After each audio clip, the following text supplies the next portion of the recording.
Hello，大家好啊！歡迎嚟到 Gravity Rider 呢個 channel。咁咧今日咧就想同大家分享下咧，我去安裝呢個叫做 Keyless Fuel Cap，即係唔需要用鎖匙就咁用手就扭得開嘅油缸蓋啦。咁咧我就喺網上咧就買咗個雜牌嘅咁嘅油缸蓋啦。咁就價錢就非常之平嘅。咁但係其實咧我已經裝咗過去一陣子咧，就發覺有個問題，就係咧當我每一次開呢個蓋嘅時候咧，都感受到咧個油缸係有啲壓力會彈出嚟嘅。咁啊，我就研究咗一陣啦，究竟點解會咁樣咧？點解即係原本嗰個油缸蓋係唔會發生呢樣嘢咧？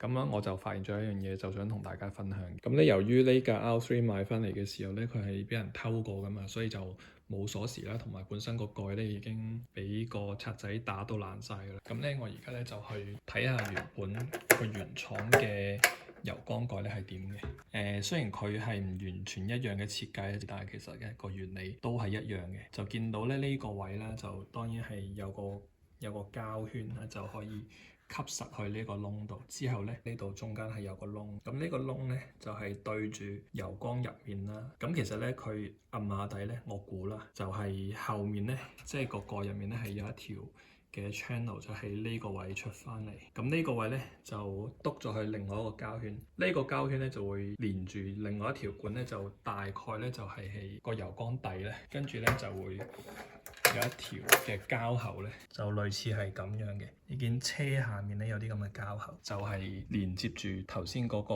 窿嘅。咁翻到嚟架 R3 咧，咁佢嗰個相對嘅設計係點咧？嗱，呢個咧就係一個比較大啲嘅窿咧，佢咧就會直接連咗去下面有一條喉。咁呢個咧就俾你入油嘅時候咧唔小心倒瀉咗，咁佢呢個地方咧有個位俾佢走嘅啫。咁而頭先透氣嗰個窿咧，其實就係呢一個。咁原廠嗰個蓋咧，佢就會有即係同頭先嘅 Ninja 一樣，都有個膠圈啦。咁就係喺個油缸蓋入面有個窿，就透過去喺呢度咧，就俾佢透氣嘅。咁點解要俾佢透氣咧？就因為冷縮熱脹嘅關係啦，加上咧電油咧係會自然揮發，即係喺室溫咧佢都會自己叫 vaporize，自然揮發咗，咁咧就會由個液體變咗氣體，就會令到油缸咧個壓力加大啦。另外一個原因咧就係當你架車行嘅時候，佢一路會消耗緊入面嘅油噶嘛。咁個油泵咧一路泵啲油去 engine 嘅時候咧，其實咧入面個容量係一樣，但係咧佢嘅嘢就少咗，因為啲油就走咗啦。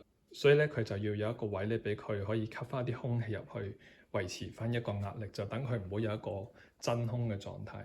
咁當我去做個 research 嘅時候咧，就有人就提及啦，如果個油缸個壓力太低咧，佢就會自己好似嗰啲汽水罐咁會夾埋添嘅。我就唔知呢樣嘢有幾準確啦。咁就因為要呢樣嘢發生咧，嗰個油泵咧一定要好大力先至可以製造到咁大嘅真空效果嘅。咁啊，anyway，因為咧本身呢個嘅油缸蓋咧，佢係冇呢樣嘢俾佢透氣嘅。咁啊，擰轉後面睇下咧，其實佢就呢個膠圈咧就直接係吸落咗呢個圈度，之後咧成個油缸對住外面嘅世界就剩翻呢個位。咁咧而呢個蓋咧就係吸喺呢個位，佢自己亦都有另外一個膠圈啦。咁所以咧係完全冇任何空位或者一個窿俾佢可以走去透氣。嗱，咁咧其實咧要透氣咧就唔一定要將個油缸有條空氣嘅管去駁去呢個位嘅。咁點解會特登整多一個窿而唔可以即係直接用呢個窿咧？呢個咧就涉及到一啲唔同地方嘅環保法規嘅關係啦。因為有啲地方咧佢就要求你呢個 breather，即係俾佢透氣嘅窿咧，因為佢係有啲揮發咗個電油啊嘛。咁咧佢就會將佢駁去下面有一個叫做 canister，一個盒仔咁樣啦。佢咧就將嗰啲揮發咗嘅電油咧會翻去個 engine 嗰度燃燒，咁咧就減低呢個排放。咁但係因為係呢個係一個 track bike 啦，咁就真係唔需要特登係將嗰個窿要駁翻去呢個窿嘅。咁因為原本個蓋咧就係冇呢個窿啦，所以咧我就要自己去加工啦。咁頭先講過啦，呢個膠圈嘅位置咧就直接吸咗落去原本呢個主要嘅入油嘅位置啦。咁而呢個蓋咧，大家見到呢個膠圈咧係喺呢個位置最頂呢個位置。咁變咗咧，我係可以喺下面嗰個膠圈同呢個膠圈中間咧，就等佢轉一個窿。咁我最細嘅轉嘴咧可以用到嘅咧就係1.5mm啦。咁我轉咗個窿咧就係喺呢個位置啦。如果喺上面睇嘅話，咁佢就會穿咗出去出面呢個位置，即係相對咧係呢個位置出嚟啦。咁原本 R3 咧應該呢度咧仲會有一個膠圈嘅。咁有冇膠圈其實都唔緊要，因為佢個窿咧已經接駁咗去呢個空間，呢個空間呢條管係原本佢應該駁埋嘅地方，同埋咧呢個去俾佢流走啲液體嘅地方，呢個亦都係同外面咧係連接嘅。